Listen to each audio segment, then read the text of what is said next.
We're living through one of history's most dangerous deceptions, and most people don't even see it. Right now, buried beneath the noise of daily headlines, there's a story connecting Jeffrey Epstein's shadowy network to escalating tensions with Iran, and it's not what you think. We're talking about unreleased millions, ghost files that powerful institutions hoped would stay buried forever, and a geopolitical chessboard where blackmail, intelligence operations, and manufactured crises intersect in ways that threaten us all. The Epstein scandal wasn't just about one man's crimes. It was about a vast intelligence apparatus, compromat networks that reach into the highest levels of Western power, and money flows that connect Wall Street to Middle Eastern covert operations. Now, as tensions with Iran escalate and we edge closer to another devastating regional conflict, these same hidden structures are driving policy decisions that could reshape the global order.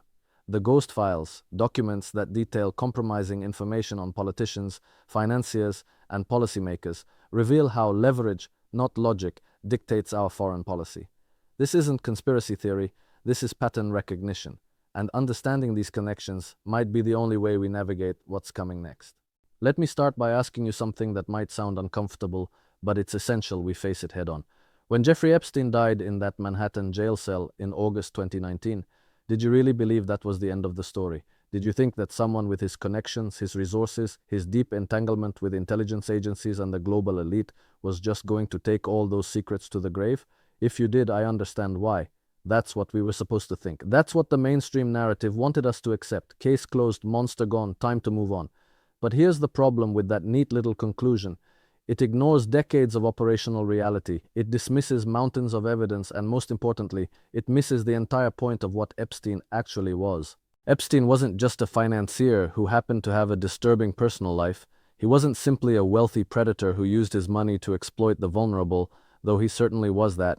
What Epstein represented was something far more sophisticated and far more dangerous to our understanding of how power actually works in the modern world. He was a node in a network, a facilitator in an intelligence operation that spanned continents, and a key player in what we might call the compromat economy.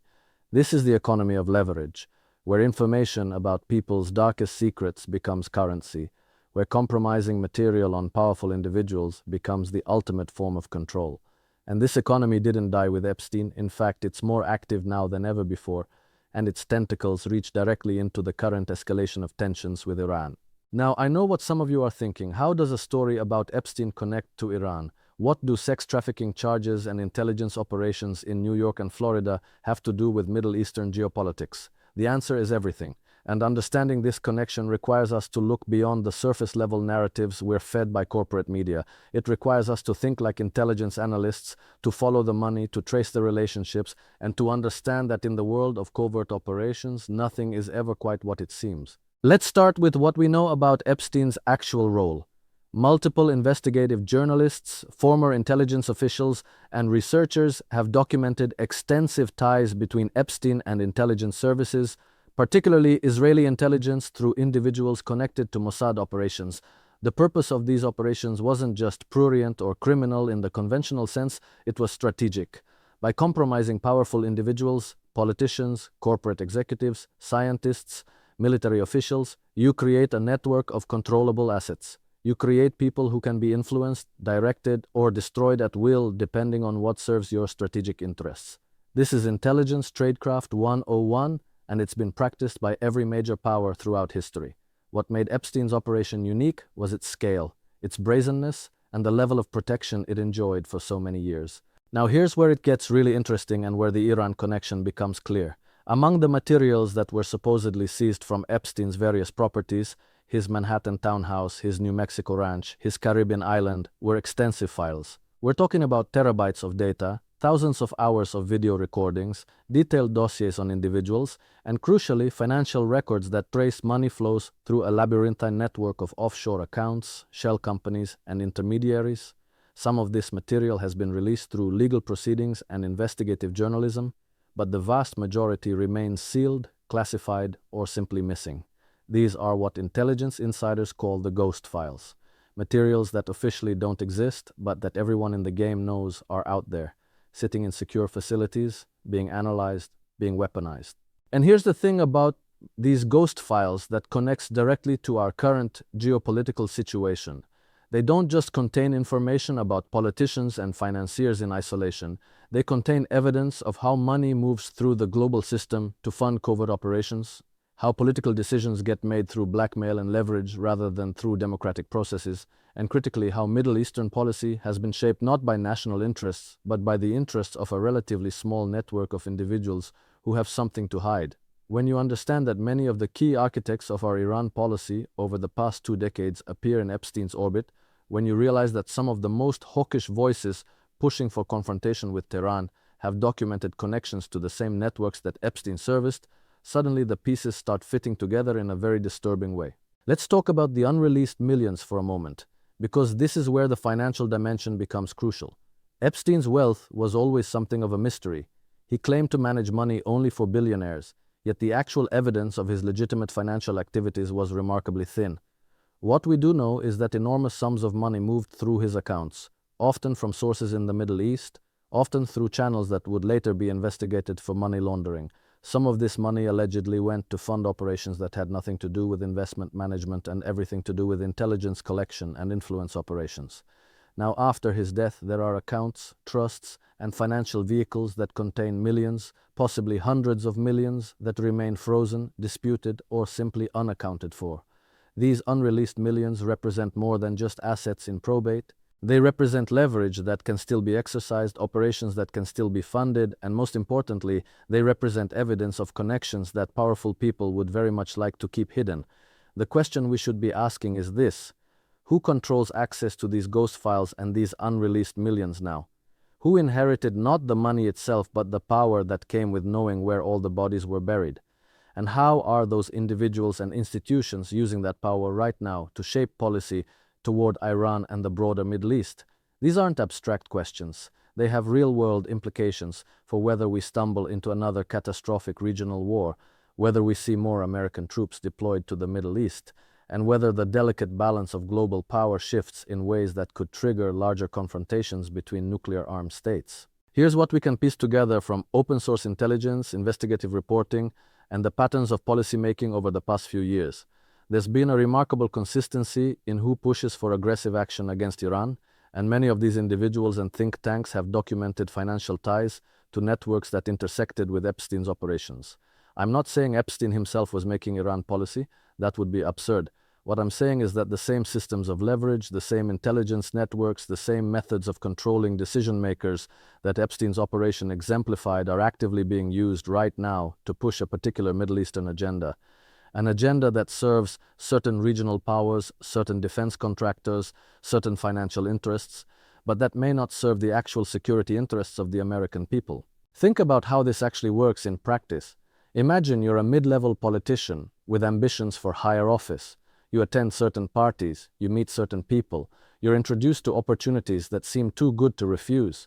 Maybe it's campaign funding from sources you don't fully understand.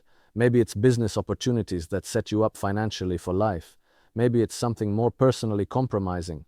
Fast forward a few years, and now you're in a position of actual power. You're on the Foreign Relations Committee, or you're an undersecretary in the State Department, or you're advising the National Security Council, and suddenly you start receiving guidance about what positions you should take on Iran policy. This guidance doesn't come with threats explicitly stated, but you understand that there are materials, recordings, financial records that could end your career instantly if they were ever made public. So, you take the positions you're guided to take. You vote for the sanctions, you support the military buildup, you advocate for the confrontational approach, and you tell yourself it's because it's the right policy, because you've genuinely come to believe the analysis you're being fed. But deep down, you know that your freedom to make independent decisions was compromised years ago. Multiply this scenario across dozens or hundreds of individuals in positions of influence, and you begin to understand how policy gets made, not through rational analysis of national interests, but through a system of leverage and control that operates almost entirely outside democratic accountability. This is what the Ghost Files represent. They're not just historical records of past crimes. They're active instruments of ongoing influence operations. Now let's connect this specifically to the current tensions with Iran, because the timing here is not coincidental. Over the past several years, as more information about Epstein's networks has threatened to come to light through various legal proceedings, we've simultaneously seen a dramatic escalation in anti-Iran rhetoric and policy. Sanctions have been ratcheted up to levels that constitute economic warfare. Military assets have been deployed to the region in configurations that look suspiciously like preparation for major conflict. Intelligence agencies have released assessments painting Iran as an imminent threat, often with evidence that later turns out to be exaggerated or fabricated. And throughout all of this, many of the same voices, many of the same think tanks, many of the same political operators who have connections to the networks that Epstein serviced have been the loudest advocates for confrontation. Why Iran specifically? Why has this particular country become such a focal point for this network's activities? The answer is complex, but it breaks down into several key factors. First, Iran represents one of the last major obstacles to complete regional dominance by certain Middle Eastern powers that have deep intelligence and financial ties to Western networks. Second, Iran sits on enormous energy resources and control over those resources, or at least preventing Iran from freely developing and exporting them, serves particular economic interests. Third, and perhaps most importantly, conflict with Iran serves as a perpetual justification for military spending, regional military presence, and the security state apparatus that has grown so enormously since 9/11. War and the threat of war are incredibly profitable for certain sectors, and they provide perfect cover for activities that might otherwise be questioned or investigated. But here's where it gets even more sinister. The Ghost Files don't just give leverage over Western politicians and decision makers. They also contain evidence of financial networks that have funded both sides of regional conflicts, that have moved money to extremist groups when it serves certain strategic purposes, and that have helped create the very chaos that is now being used to justify further intervention. This is the ultimate cynical strategy. Create the problem, then position yourself as the indispensable solution to that problem, all while profiting enormously from both the chaos and the supposed remedy. The unreleased millions we mentioned earlier are particularly relevant here because they represent funding that could still be deployed for operations that the public will never hear about until years later, if ever. These funds don't show up in government budgets or congressional oversight. They flow through private channels, through cutouts and intermediaries, funding activities that range from influence operations in media and think tanks to direct support for regional actors who serve particular strategic goals. Some of this money has allegedly been traced to groups that operate in and around Iran's borders, groups that conduct sabotage operations, assassinations, and provocations designed to make Iran appear more threatening than it actually is, or to provoke Iranian responses that can then be used to justify escalation. I want to be very clear about something here because it's important we don't fall into simplistic thinking. I'm not suggesting that Iran is some innocent victim with no agency or no genuine security concerns of its own. Iran is a major regional power with its own strategic interests, its own intelligence operations, and its own record of actions that can be legitimately criticized. What I'm saying is that the way we're being told to think about Iran, the narrative that's being constructed around this confrontation, is being shaped by individuals and networks that have deeply compromised motivations. The policy we're pursuing isn't based on an honest assessment of threats and opportunities. It's based on the imperatives of people who are being controlled through leverage that traces directly back to the kinds of operations that Epstein facilitated. This brings us to the really uncomfortable question that we have to ask. If the Epstein network had this much influence, if the Ghost Files contain this much leverage, who else is compromised? How deep does this go? We know about a few high-profile names because they've been mentioned in court documents or investigative reports, but what about the people who haven't been named? What about the individuals currently serving in senior positions in government, in media, in academia, in the military and intelligence communities? How many of them are making decisions not based on their best judgment, but based on what they know about their own vulnerabilities? And more to the point, how many of our current policies, not just on Iran, but on a whole range of issues, are being shaped by this hidden architecture of leverage and control?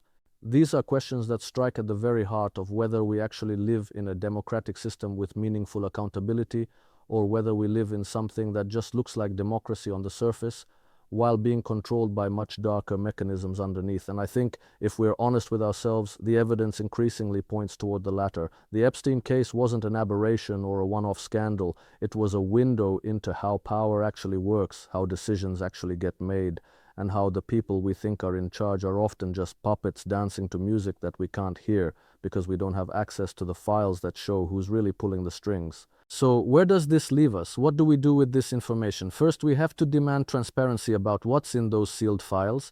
Every legal mechanism that keeps them hidden should be challenged. Every classification stamp that keeps them from the public should be questioned.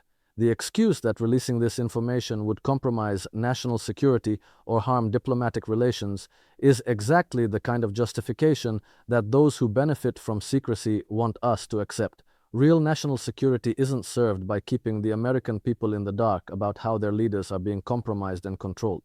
Real security comes from accountability, from transparency, from a citizenry that understands how power actually operates so they can make informed decisions about who to trust and what policies to support. Second, we need to completely rethink how we approach Iran policy and Middle Eastern policy more broadly. Every hawkish recommendation, every call for escalation, every threat assessment that paints Iran as an imminent danger needs to be scrutinized not just on its merits, but by asking who's making the recommendation and what their potential conflicts of interest might be.